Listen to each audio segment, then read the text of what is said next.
Salut les maniacs du gros son qui tâche, comme promis, une vidéo pour ce soir. En effet, bon, hier je le sentais pas. Bon, j'espère que ça va aller cette fois-ci. Ça sera une vidéo un peu plus longue, du coup, je vais faire un petit vinyl tag et puis après, effectivement, on va parler un peu de la carrière de Angel Corps, la carrière discographique, mais aussi d'autres détails, les tournées, tout ça.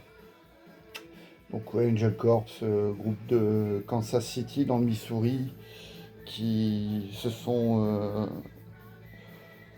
délocalisés sur Tampa en Floride quelques années après la création du groupe. Et donc en quelques disques, je vous montrerai un peu ce que le groupe a à nous proposer musicalement, à savoir un black and death metal. Mais tout d'abord, le petit vinyl tag et notamment vos réactions suite à la vidéo consacrée à mes titres préférés d'Iron Maiden. Donc pour moi, bien sûr, les discographies s'arrêtent à 1986 et Somewhere in Time. Ce qui n'est pas le cas de bon nombre d'entre vous, Maniacs. Vous allez un peu plus loin, vous allez jusque Seven Son et même parfois plus loin. Mais bon, on va voir ça tout de suite, notamment avec Christophe Bounot, toujours très actif. Et ça fait plaisir, hein. Les 7 premiers Maiden sont les meilleurs et quasiment rien à jeter. J'ajouterai aussi Brave New World. J'ai lu tous les commentaires des Maniacs à ce sujet. Ce sont les mêmes ressentis. Ouais. Je sais pas. Somewhere in Time, par exemple, le morceau de Dave Murray, déjà vu. Ben ouais, je trouve qu'il porte bien son nom. C'est un peu. C'est une des premières fois où j'ai vraiment eu l'impression qu'Iron Maiden s'auto-parodiait. Et maintenant, ouais, quand j'entends également l'intro de Loneliness on Long Distance Runner, bah ouais, pareil, je trouve que c'est vraiment du, je vais pas dire du sous-Maiden, mais ouais, c'est du Maiden typique. Et j'avais écouté aussi un morceau de l'époque Blaze Bayley, Man on the Edge. Je crois que c'était le premier single de The X Factor. Et je l'avais écouté chez mon pote Gaëtan. Je découvrais en fait, hein. L'album était sorti en 95, on devait être en 97. Je découvrais presque, ouais, cet album et ce titre. Et là, j'ai vraiment trouvé que c'était, ouais, l'autoparodie, l'autoparodie. Merci pour ce spécial Maiden, Ludipie, j'adore depuis le premier album.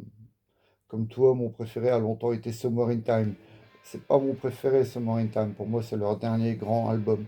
Mon préféré, c'est forcément un de la période Clive Burr. Donc, je dirais, ça, je mets régulièrement Killers, mais après, Number of the Beast, on peut pas passer à côté. C'est un des plus grands albums de l'histoire du heavy metal. Et même les morceaux moins bons sur ce disque, les morceaux qui n'ont jamais été interprétés live comme Invaders ou Gangland, je les trouve bien. Je les trouve bien. Et c'est vrai que ouais, quand j'ai découvert ces disques, ouais, on l'a sorti tout de suite, hein. Je pense que ça a dû le faire pour tout le monde, mais on l'a vite compris que ces titres-là, Invaders, Gangland, c'était pas les meilleurs du disque. Ces dernières années, j'ai réécouté Brave New World vite fait à l'époque de sa sortie et maintenant je le trouve excellent. Un vrai coup de cœur sur le tard. J'ai essayé Brave New World, bien sûr, j'étais curieux de voir ce que ça allait donner, le Maiden version 2000 avec le retour d'Adrian Smith, Bruce Dickinson. Et j'avais acheté le single, The Wicker Man, mais je l'avais acheté parce qu'il y avait des phases B live de la tournée de 99. Et donc c'était le live, je pense, en extrait. Il y avait Killers sur Killers. Voilà, j'ai pas aimé. J'ai pas aimé Brave New World et pourtant je suis allé les voir à 2 reprises, hein. Mais bon, j'allais voir Slayer qui était en première partie. Après, j'allais voir Iron Maiden. Donc, je me déplaçais pour Slayer.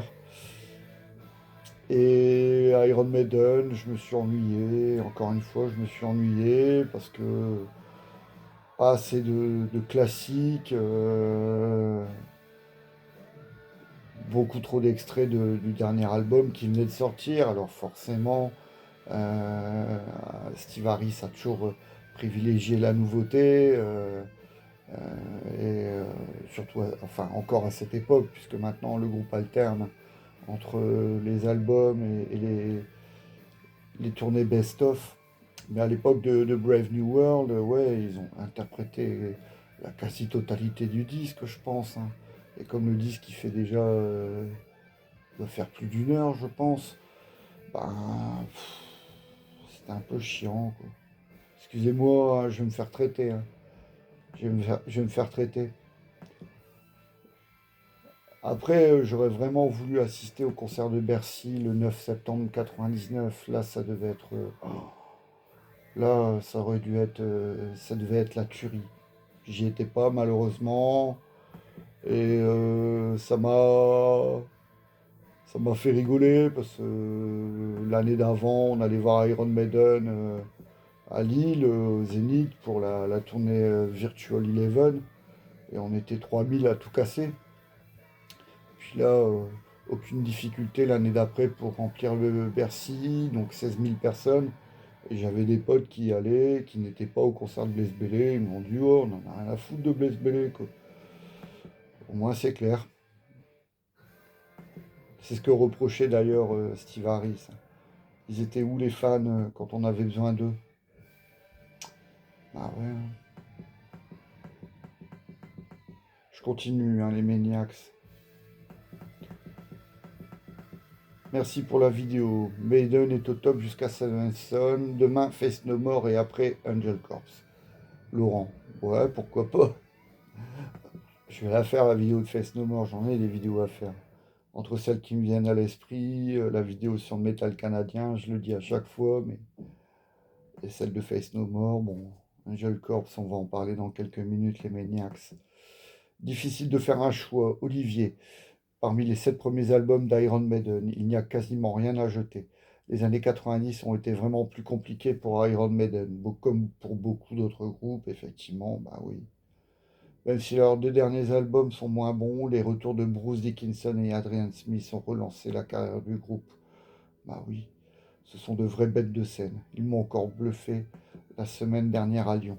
Comme tu t'es arrêté aux années 80, je me permets de ressortir juste 2 titres pour les années suivantes. The Clansman avec Blaze Bayley, donc ça c'est sur Virtual Eleven, et Blood Brothers qui sortent vraiment du lot pour moi. Ce soir, un Face No More pour bien terminer ce week-end, ça serait sympa. C'est 50-50, on m'a demandé aussi sur Messenger Angel Corps.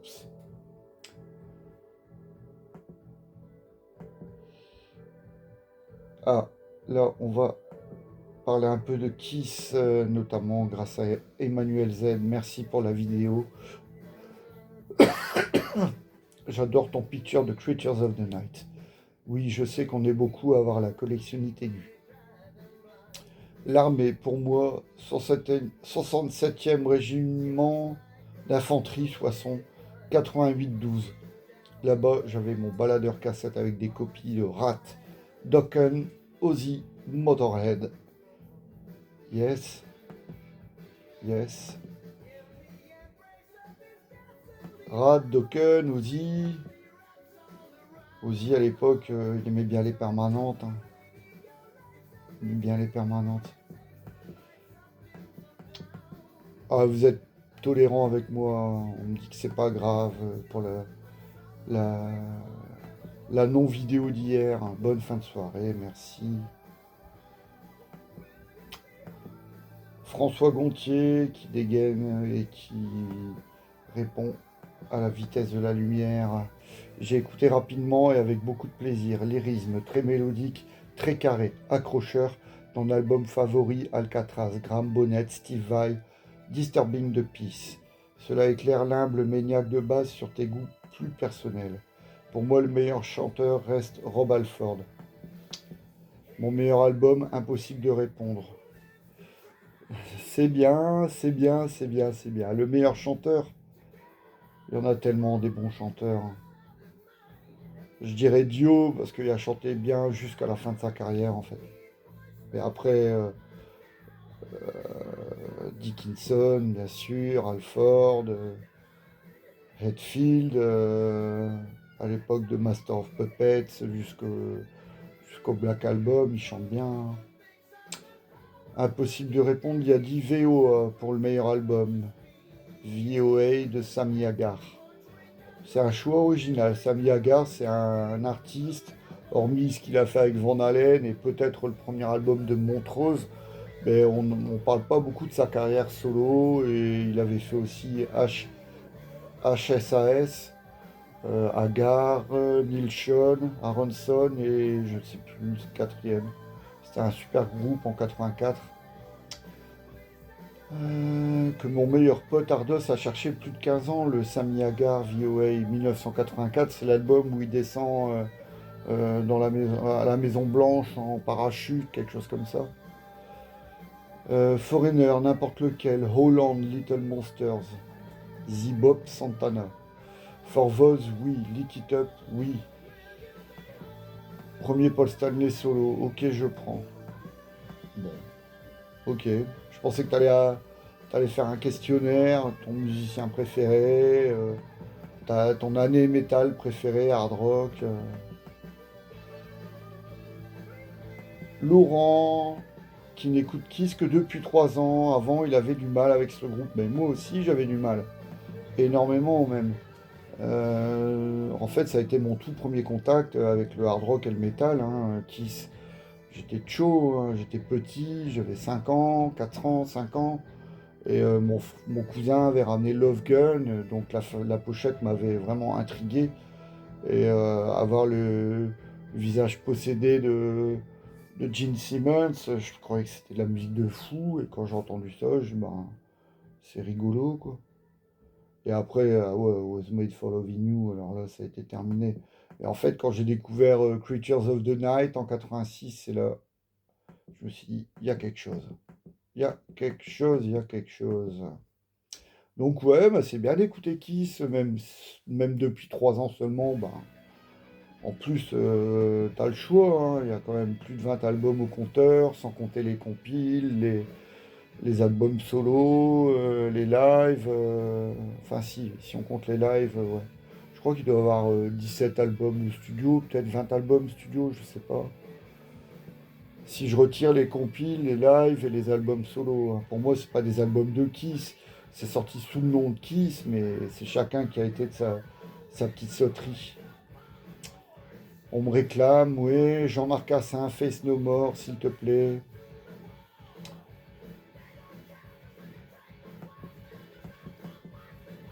Une vidéo sur Face No More, Pierre, j'ai le CD Angel Dust. Les morceaux sont certes écrits avec un certain talent. Toutefois, je ne l'écoute que de plus en plus rarement et je n'ai pas eu envie de découvrir d'autres albums du groupe. Je vous ai demandé il y a quelques semaines, je vous avais demandé, pardon, sans réponse de votre part. Bah oui, excuse-moi Pierre. Je perds le fil des commentaires. C'est pas de gaieté de cœur, mais vous êtes trop nombreux et ben j'ai pas que ça, hein. J'aimerais que ça soit que ça, que j'ai que ça à penser, mais enfin voilà, j'ai encore le travail, tout ça. Oui, sans réponse de votre part. Ne sois pas agacé. Si vous aimiez le titre Pursuit of Vikings d'Amon Mars, non, je n'aime pas Amon Mars. Je les ai vus, ils étaient à l'affiche du Summer Clash de 98, j'en ai déjà parlé. Avec Nagelfar, avec D-Side, Brutal Truth, Six Feet Under, The Scented. Et ils étaient à l'affiche. J'avais écouté quelques titres du premier album sur Metal Blade. J'avais pas, bof, quoi, j'avais pas aimé. Ben non, je peux pas faire une émission dédiée à ce fort respectable groupe de death metal suédois. Je n'ai aucun disque, je ne connais même pas les noms des musiciens et non. Il y a un album qui s'appelle peut-être The Crusher. Me trompe-je? Concernant l'émission sur les groupes canadiens que vous nous concoctez, j'espère que vous n'occulterez pas le groupe Saga, s'étant caractérisé par la remarquable qualité de ses musiciens et par l'esthétisme de ses pochettes d'albums. Pour qui connaîtrait mal ou pas ce groupe de hard rock prog et non de rock, voici des titres à écouter en priorité sur YouTube. The Pitchman, A Night to Remember, God Knows, et en groupe canadien, ne pas occulter, il y a bien sûr Exciter. Oh bah oui, Exciter. Saga, non, Saga, oh. Non, c'est pas du métal, Saga. Par contre, j'ai écouté Triumph, j'ai entendu un titre de Triumph, et ben j'ai été agréablement surpris. C'était lors d'un blind test. C'est mon pote Hervé en plus qui me proposait ça. Et il y avait du Rush là-dedans, je connaissais pas du tout. Mais j'ai senti comme une touche canadienne et je lui ai demandé si c'était un groupe canadien et ben, c'était Triomphe. Donc j'ai deviné après que c'était Triomphe, hein, bien sûr. Après avoir cité April Wine, Coney Hatch, je sais même pas, Tommy Crooster, c'est des Canadiens, hein. Je suis même pas sûr. Mais ouais, donc Triumph, va falloir que je me penche sérieusement sur ce qu'ils ont fait parce que j'ai entendu, ouais, il y a un côté rush dans leur musique à Triumph. Donc ouais, c'est un trio, pareil, hein, et puis c'est des bons musiciens. Donc les Maniacs, si vous avez quelques albums à me conseiller, eh bien écoutez, je suis preneur et je mettrai ça dans ma vente list. En même temps qu'un plasmatique, d'étoffe, faut que je le trouve aussi. Ça sera bah, mes prochaines quêtes dans les foires au disque. Alors je me dis naïvement, Triumph, c'est des groupes, et même Plasmatique, ce sont deux groupes qui ont été bien distribués. Et j'ai l'impression d'avoir vu leurs disques plein de fois dans les bacs. Est-ce que c'est toujours le cas? Ça, je pourrais vous répondre la prochaine fois, les Maniacs. Ouais, donc Laurent, c'est Laurent. Je remonte, hein. Pierre, pardon, excuse-moi, Pierre Feuille Ciseaux. Bah non, à Monamar, c'est Saga. Bah, deux groupes quand même assez opposés musicalement, mais faudrait que j'écoute Saga en fait. À Monamar, je connais un peu plus, mais non, non, non, désolé. Un réel plaisir de se réécouter Power Slave, bah idem, hein. Gub, Gub. Bah ouais, Power Slave, c'est le disque parfait par excellence, hein. Parfait par excellence. Je l'ai déjà dit. Peace of Mind aussi, hein. Quel album. Même les morceaux moyens, Sun and Steel, Quest for Fire, je les aime beaucoup. Je préfère écouter les morceaux moyens de cette époque-là que n'importe quel morceau récent en fait, hein. Je sais que je vais me faire des ennemis, qu'il y en a qui vont certainement se désabonner. Bon, c'est que bah, ils ont l'esprit fermé. Enfin, s'il y en a un qui commence à dire que Vader c'est de la merde, bah, bon, c'est tout. Il aime pas Vader, il aime pas Vader. Je vais pas aller lui faire une leçon. Bah non, écoute, Vader, c'est le meilleur groupe de death metal de la planète. Ça l'est pour moi. Maintenant, je comprends qu'on puisse ne pas aimer. Cyril, qui dit que jusque Seven Son, c'est énorme, et après, Maiden, c'est plus le même. Alors attention, hein, Seven Son, je l'ai acheté à sa sortie, hein, les Maniacs. J'ai vraiment tout fait pour aimer ce disque. J'avais même acheté le 45 tours Can I Play With Madness. Je l'avais acheté, il est sorti au mois de mars-avril. Fin mars, je pense, fin mars. Et un jeudi soir, j'étais resté éveillé tard dans la nuit pour écouter la diffusion en exclusivité dans Wango Tango de ce single Can I Play With Madness. C'est vous dire, j'étais fan d'Iron Maiden à l'époque, c'était mes préférés. Je voulais vraiment entendre ça. Et rester à minuit, c'était... Non, 23 h minuit. À 14 ans, 23 h, j'étais claqué, quoi. Et le lendemain, à l'école, ça piquait. Mais je voulais vraiment entendre ce disque. C'est vous dire si j'attendais Iron Maiden avec cet album. Et donc j'ai acheté l'album, je l'ai écouté, réécouté, encore écouté. Il y avait un clip à la télé, Vive Volvat Mendou, je l'avais mis sur une cassette, comme ça. Voilà, je voulais l'écouter parce que c'était Iron Maiden, c'était le groupe un peu comme Metallica qui faisait l'unanimité. On pouvait pas dire de mal de ces groupes en fait. À l'époque, Metallica, si tu traitais Metallica, t'étais un fou. C'était le groupe number one avec Iron Maiden des hardos français. Tu pouvais traiter Scorpion parce qu'ils avaient fait Still Loving You et qu'ils faisaient du commercial. Ce qui ne m'a pas empêché, moi, d'acheter Savage Amusement la même année et l'apprécier. Je préfère Savage Amusement à Seven Son. Une spéciale Face No More, Mister Boombastic. Bah écoute, je vais devoir la faire, hein. Francis et ses Duzz et ses Prums, fan de rock'n'roll. Très bonne vidéo. Ah, merci. Ça donne vraiment envie de découvrir ce groupe. Iron Maiden, Stéphane. Stéphane Beauvais. Ça donne vraiment envie de découvrir ce groupe.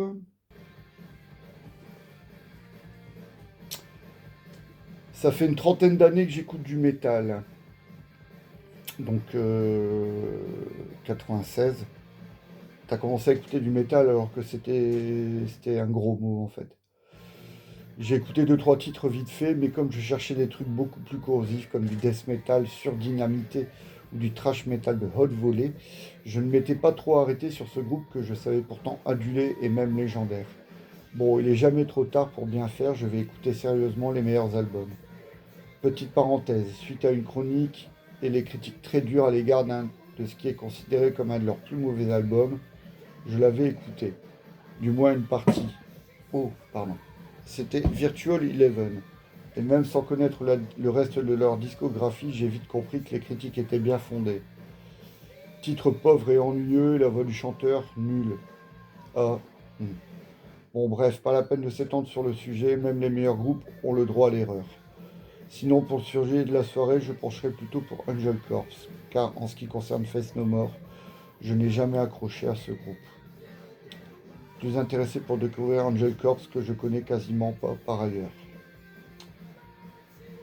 Bon ben voilà, je suis pas le seul. J'ai énormément de respect pour Blaise Bélé, hein. Et je suis même allé l'applaudir au Zénith de Lille en 98. J'ai chanté, j'ai passé une bonne soirée. Mais ça reste pas mémorable, ça c'est sûr. Et j'aime bien ce qu'il a fait avec Wolfsbane, dont je possède quelques disques, je tiens à le préciser. Je dois avoir le live au Marquis Club de Charing Cross Road. Gontier François, toujours sur la vidéo d'Iron Maiden. J'ai vu Iron Maiden 2 fois à Paris, c'est déjà ça. Allez, Be Quick or Be Dead. Tout le monde sait ça, cela permet beaucoup de choses. Carrière solo de Bruce Dickinson qui a mon âge pile. Très impressionnante aussi. Ouais, j'ai écouté son best-of l'autre jour, c'est vrai qu'il y a des bonnes chansons. Je connaissais l'album Tattoo de Millionnaire de 90, enfin surtout le single, qui était sorti en vidéoclip qu'on voyait sur M6. Un clip assez hilarant d'ailleurs de Tattoo de Millionnaire, et ce titre je trouve bien, il est vraiment bien. Je comprends que le disque ait marché à l'époque et que, bah ouais, en plus de cet album, il avait fait son livre. Je comprends qu'il ait quitté Iron Maiden quelques années plus tard, hein. Gub qui réclame Face No More à corps et à cri, un de mes groupes préférés. Ah, moi, ça a été un choc, hein, Face No More, dans le bon sens du terme. Vraiment, quand j'ai découvert Epic, ça a été immense. Une vraie claque, une vraie révélation.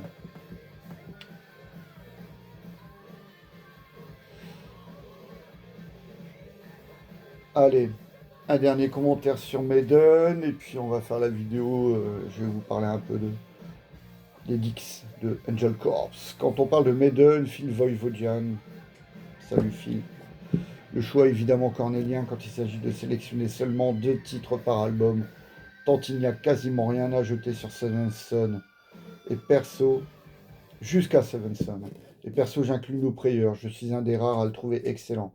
Eh ben, quand j'ai lu, soi-disant, Retour aux sources de Iron Maiden, un son plus dépouillé, moins progressif pour No Prayer for the Dying, et encore une fois, et ça m'agaçait, hein. À chaque fois, un nouvel album du groupe sort, plus maintenant, hein, mais le nouvel album, un, deux. Le nouvel album d'un groupe important sort, il faut toujours qu'on compare à ce qu'ils ont fait de mieux. Donc Seven Son, c'était le digne successeur de Number of the Beast, et pareil, No Prayer for the Dying, l'album qu'aurait dû sortir Iron Maiden après Number of the Beast. Il y a des claques qui se perdent. Sans citer les journalistes, parce que j'ai vraiment un immense respect pour ces gens-là qui ont fait euh, qui ont fait ma culture musicale au même titre que les animateurs radio. Mais qu'est-ce qu'ils pouvaient raconter comme conneries, quoi. Et pas uniquement une question de goût, hein, mais il y a des magazines, des fois, ils racontaient des trucs, mais c'était pas possible, quoi. C'était pas possible. Allez, Phil Voivodian, je termine ton commentaire. Donc, il choisit sur Iron Maiden, Phantom of the Opera, Charlotte the Harlot. Ouais, Transylvania aussi, hein. Transylvania, Killers et Murders in the Rue Morgue sur Killers. Bah oui, Killers, ce titre, il est. Je me dis pourquoi j'ai mis Purgatory alors que je pouvais choisir Killers en fait. Number of the Beast, 22 Acacia Avenue et The Number of the Beast, bah oui, un immense classique. Même Run to the Hills, hein, qu'on a trop entendu, je le trouve excellent, évidemment. Et c'est le genre de truc que je passerais pas en soirée métal si on me demandait de faire le DJ. Ah ouais, Peace of Mind, Trooper, immense classique, et Die with Your Boots On, meurs avec tes chaussures. Power Slave et Rime of the Ancient Mariner, Somewhere in Time, Alexander the Great et Loneliness of the Long Distance Runner. Et enfin sur Seven Son et Only the Good Die Young. Dernière anecdote, j'étais à la Défense où on a eu droit à cette petite heure de rab en partenariat avec NJ. Si seulement cette mésaventure pouvait avoir convaincu le groupe de ne plus jamais rejouer dans cette salle trop grande et impersonnelle avec un retour à Bercy. Comme Bruce a souligné dans une colère froide, je préfère Bercy une fois le courant revenu. Yes. Bah ouais, j'aurais bien voulu. Ça m'intrigue, j'aimerais bien voir le nouveau batteur, enfin qui est déjà là depuis 1 an et demi maintenant. Donc ouais, c'est le petit nouveau. Simon Dawson, l'ex d'Early Beheaded. J'ai entendu quelques extraits, j'ai trouvé ça bien. J'ai trouvé ça bien. Donc, ceux qui traitent le niveau de Simon Dawson, et c'est parce qu'en fait, ils regrettent Nico McBrain. C'est comme moi, je traitais un peu Nico McBrain parce que je regrette Clive Burr. Voilà. Ok, les Maniacs. Yes, j'ai soif. Ok les Maniacs, on va parler donc de Angel Corps à travers leur discographie. Donc le groupe s'est formé en 96 et après une première démo la même année signe un contrat discographique avec le label de Borinville dans le 62 Osmos Productions et la même année le groupe nous sort son premier album Hammer of Gods Donc le groupe, bien sûr, le noyau dur, c'est Gene Palubicki à la guitare et Lex Order from Chaos Camp à la basse et au chant. À l'époque, le groupe officie sous la forme d'un trio avec le batteur future origine John Longstreth pour cet album seulement. Et ils vont engager le guitariste Future Immolation pour la tournée avec Impal Nazarene en 96 toujours. Une année très très prolifique pour Angel Corpse. Imaginez, formation du groupe et en fin d'année, eh bien, le groupe en tournée européenne pour un groupe de Kansas City dans le Missouri, c'est pas mal. Et donc Bill Taylor va rejoindre le groupe le temps de cette tournée et de la suivante également. Il faut que je retrouve mes disques, ils sont là. Et donc son premier enregistrement avec le groupe, c'est le EP Wolflust, qu'on retrouvera dans une version réenregistrée, Wolflust en 1999, sur l'album Inexorable, qu'on va traiter dans quelques secondes. La phase B, c'est Burning in Hell, morceau de Possessed, extrait de Seven Churches. En effet, l'influence de Possessed est plus qu'évidente. À l'époque de Hammer of Gods, le premier album, on nous vendait ça comme un mix des early Morbid Angel et de Possessed. C'est vrai qu'un riff comme celui qu'on retrouve sur le titre Consecration, on pourrait le retrouver facilement sur Seven Churches de Possessed. En 1998, leur album le plus connu et le dernier album avec John Longstreth, donc là sous la forme d'un quatuor. Exterminate, très connu, car un titre s'était retrouvé sur le sampler des magazines de l'époque, Falléluia, qui est depuis devenu un de leurs grands classiques.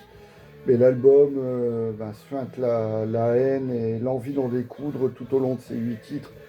De Christhammer à Sons of Vengeance, c'est un sans faute. On remarque également les progrès de John Longstreth à la batterie entre Hammer of Gods et Exterminate, où les bandes ont été accélérées, où il a vraiment fait d'énormes progrès, parce que là c'est rouleau compresseur John Longstreth sur ce disque, ce qui n'était pas le cas sur Hammer of Gods.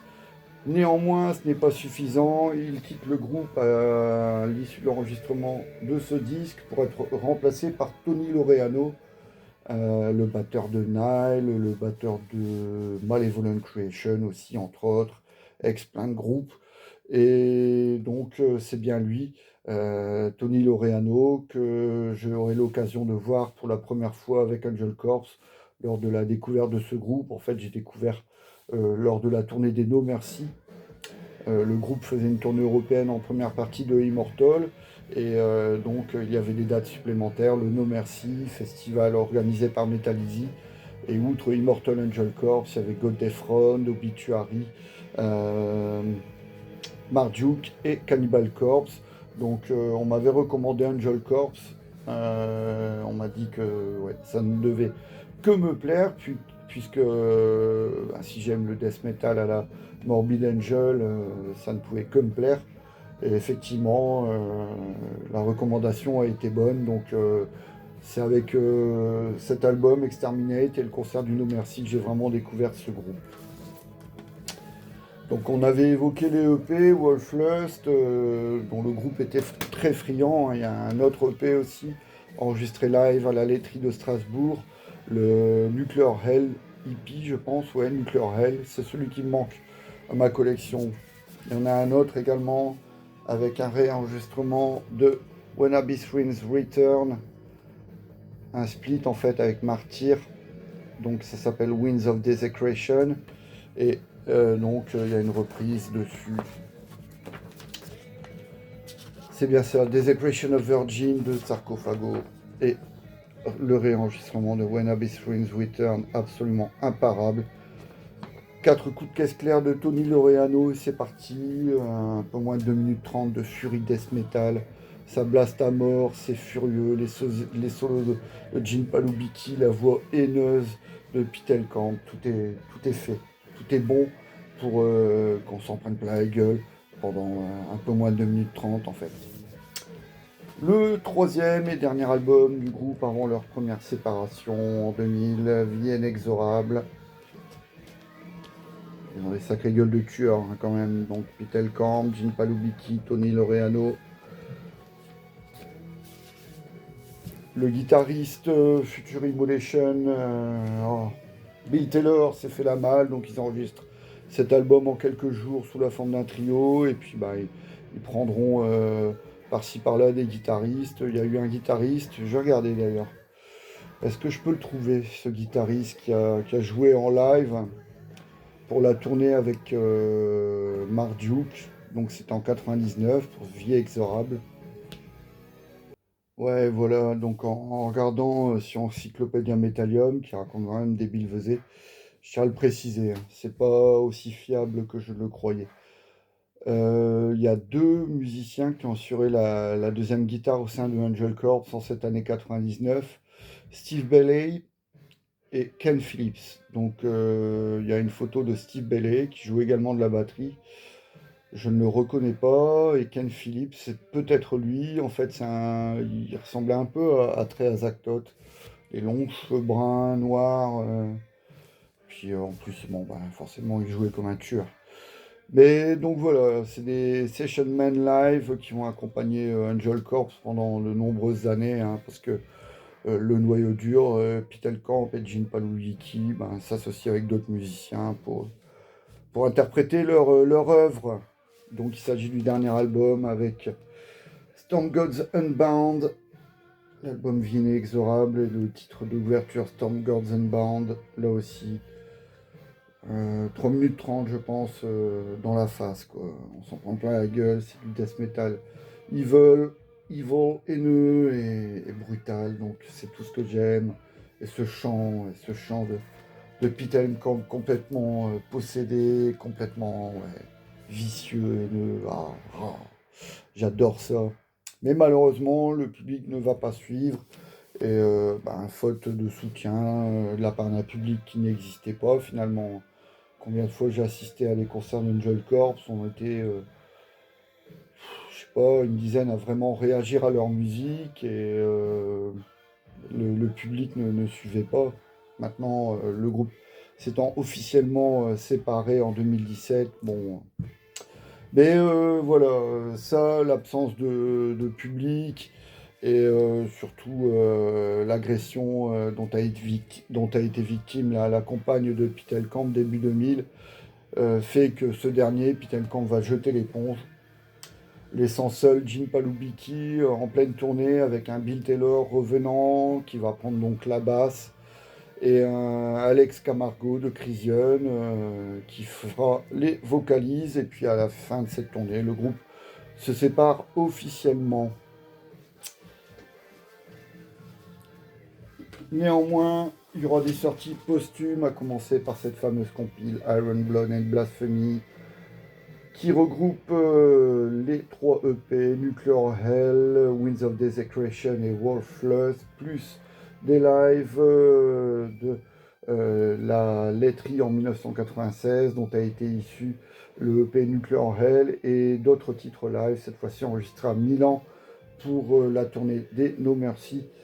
Et il y a la première démo également, plus des reprises. Donc il y a reprise de Slayer, Kill Again, de Judas Priest, Eat Me Alive, d'un instrumental de Iron Maiden, Gengis Khan, Burning in Hell, ça a été évoqué, c'est Possessed, Pleasure to Kill, Creator, donc voilà. Voilà, Demon Seed, extrait des premiers enregistrements de Morbid Angel, Abominations of Desolation. Néanmoins, le groupe a acquis un statut de groupe culte suite à leur séparation.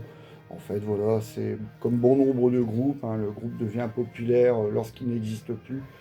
Et il tente un comeback vinylique en 2007 avec ce Of Lucifer and Lightning. Aurait-il dû? Ce n'est pas vraiment mon avis. C'est quand même un album assez raté avec une prod bien roots. Néanmoins, ça fait une éternité que je n'ai pas écouté cet album. Et donc, voilà, c'est prévu. Je vais le sortir. Mais sachez que cet album, enregistré sous la forme d'un trio avec un revenant également, John Longstreth, Eh bien voilà, on était content de retrouver notre bon vieux Angel Corps. Et puis pour terminer avec leur discographie, un live on ne peut plus culte, Death Dragons of the Apocalypse, des extraits de 3 concerts, donc le live de la tournée US en 1998 et à Strasbourg en 1996, donc c'est avec Tony Lerano et John Longstreth, et encore du live de 98, donc toujours avec Tony Laureano, et c'est l'European Tour avec Immortal.